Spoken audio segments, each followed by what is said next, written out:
This is no money, mo money. This little Lala's latest business venture went belly up. Now he can't even afford a monthly subscription. But he's determined to turn his luck around. With a few extra personal rules forcing me to craft and gather for my items and limiting access to advanced jobs, we're in for quite a ride as we complete everything in the Final Fantasy XIV free trial.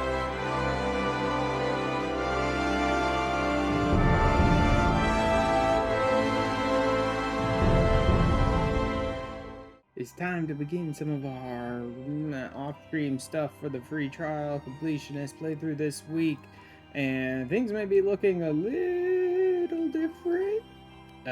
Yeah, just a little bit different. I got tired of futzing around with NVIDIA's graphical settings where they would basically change values, turn themselves off, kind of whatever they wanted to, which is annoying to me. So I just went straight back to just downloading Reshade again. So I have Reshade once again now, and I'm just going to use that going forward so I don't have to futz around with NVIDIA's settings anymore. What we're going to start out this week with is getting the Mastercraft 2 books, which is going to require me to craft a bunch of these 3-star items, which is why I needed so much Fieldcraft demi materia in order to get them.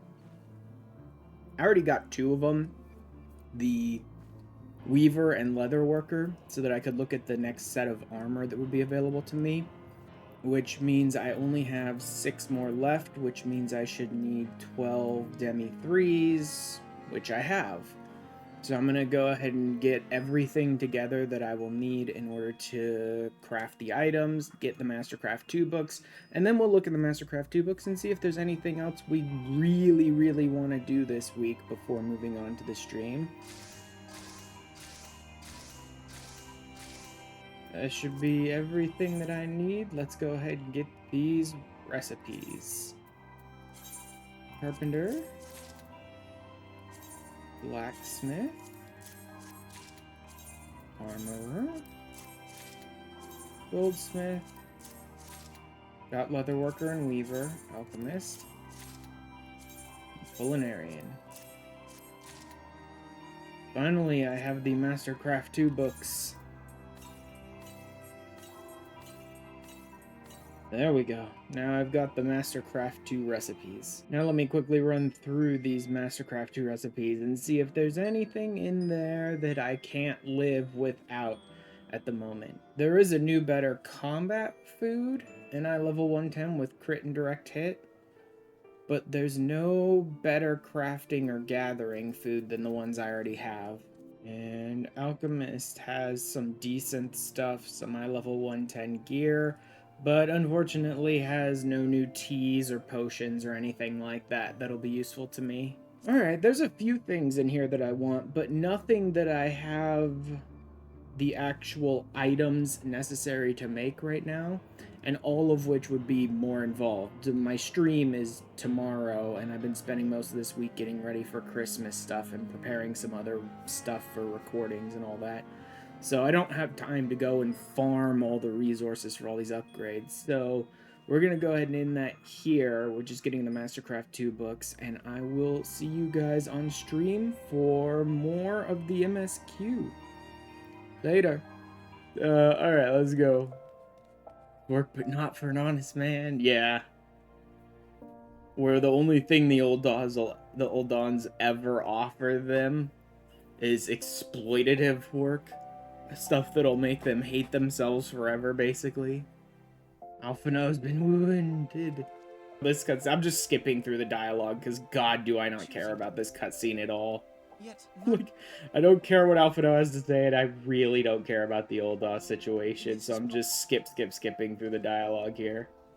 If you are interested in boring-ass political dramas, then... Have you heard of the critically acclaimed MMORPG Final Fantasy XIV with an expanded free trial, which you can play through the entirety of a rubber board and the award-winning Stormblood expansion up to level 70 for free with no restrictions on playtime? Can be so well prepared, yeah. Several of the refugees were armed.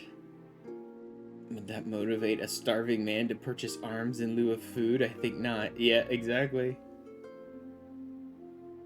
In a single guild to spend, who could not survive without the aid provided by the immortal flame? Surely they would sooner sell a weapon than bring it to bear against their benefactors. The point is, this was an obvious setup. Falling under that fanatic spell. Childish fantasy. Yeah. Some merchant passed through and convinced a bunch of them that he could make their situation so much better. Yeah, we're kind of hitting sort of like the peak Garbo moment of post-ARR right now. Once we get into the, like 2.4, 2.5, we get into the Shiva stuff, some of the Kurtha stuff, it gets a little better. Most of the Grand Company stuff is still really bad. Stone's throw to recruit others, yep.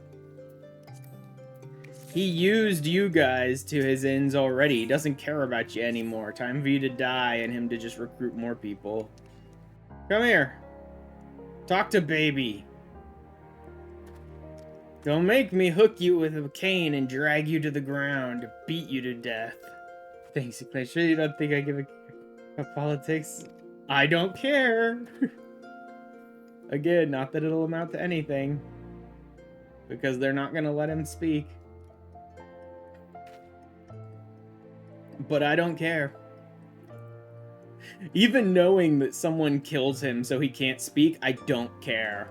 I'm still gonna drag you to the Hall of Flames. Even if it was like, if I just left him alone, he'd survive. I don't care. After everything he did, I'd rather insist on dragging him to the Hall of Flames, and then he gets himself killed. Oh well. Like, oh well. I have no pity for the guy. Oh, his murderer, a debt of gratitude. You do not, because his murderer was the one responsible for the recent riots. Like, maybe we owe his murderer a debt of gratitude. Are you stupid? Are you really that dumb? Is all of Ul'dahn's police force this stupid? Like, I mean, the answer is yes. All of Ul'dahn's police force is really this stupid, and most of them are corrupt, so... like, during the actual YouTube edit for this week, this is going to be real short, this section. I'm going to be cutting out almost everything to do with Ul'dahn, because oh my god, do I hate all of this storyline. Teleji Adeleji, but he spoke in favor of the Doman's cause, and has ever seemed sympathetic towards the refugees' plight. Why would he do such a thing? Know you of the Cartano Reclamation Bill? It is a proposal to annex the Cartano Flats so that refugees may establish permanent settlements. When last I looked, that was disputed territory. And remains so. Any conflict which may arise during the course of military exercises in the region shall have no bearing on relations between our nations. Full knowledge of this delicate state of affairs, Teleji Adeleji proposed the Cartano Reclamation Bill. A shameless bloody ruse which stands to benefit him in but one conceivable way. If successful, he will gain control over the disputed territory under the guise of assisting in the resettlement effort. Sure, he'll build an orphanage next to every Ul'dahn ruin. Situation in 12's Wood. Yes, finally, I can ignore Ul'dahn for a little while and go deal with a primal threat. Thank the gods. Lord of Levin. There's a number of threads which are kind of raised in post-ARR that amount to nothing, and then the developers sort of just slowly stop mentioning them throughout the storyline as I guess they kind of decide not to do anything with them. That's another part that with a person who's already played through it and in hindsight can say that like a lot of this post-ARR stuff is very tedious. Because you know, having already played through it before, that like 5% of what you encounter in post-ARR will amount to anything later on in the game. Ooh. Hey, Ramuh. Thine order betrays thee, servant of hiding. Thou standest apart from thy kin, Thou art the bringer of light, aye. But there is something more in thee. Thou wouldst champion the cause of harmony. I must have proof that thou art fit to play the role.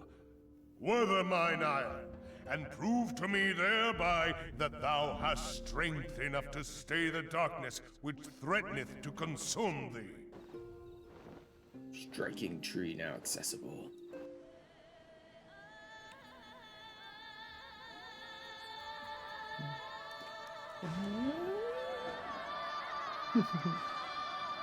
Her music. Ramuh's got some really good primal fight music.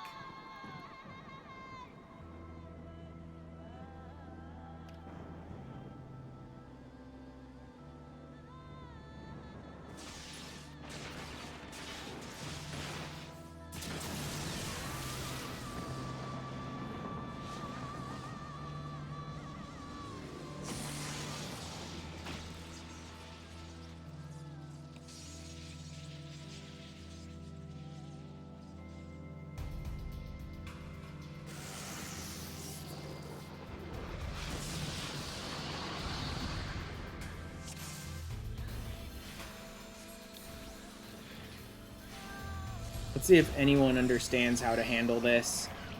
Come on, guys. Oh, come on, guys. Nothing. Great.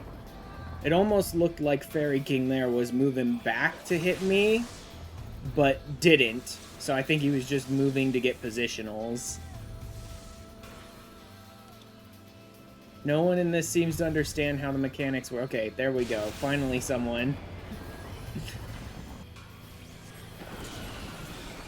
Whoops.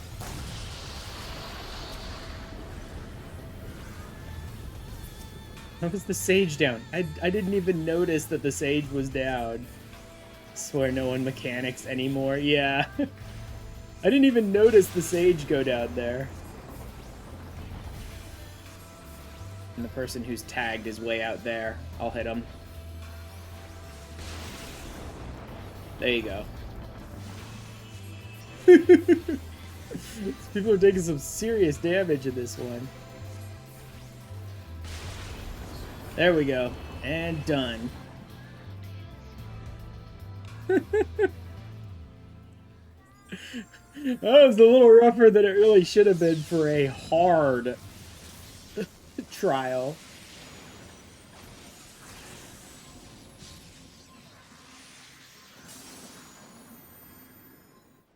And I judge thee a worthy champion. The task of excising the sin that hath taken root in man's heart is thine. Oh, that's not gonna happen. Like, it's cute and all, but that's not gonna happen. No one person is gonna fix that. But he did not possess a crystal of darkness through which to flee this realm. Thus was he consumed by Leviathan. If we could entrap the spirits of defeated Ascians in like manner, and thereby deny them resurrection...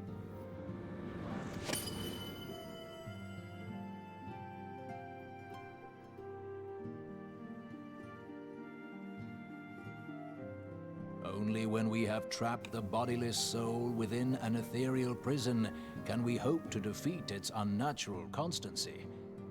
Thus might even an eternal paragon be consigned to oblivion.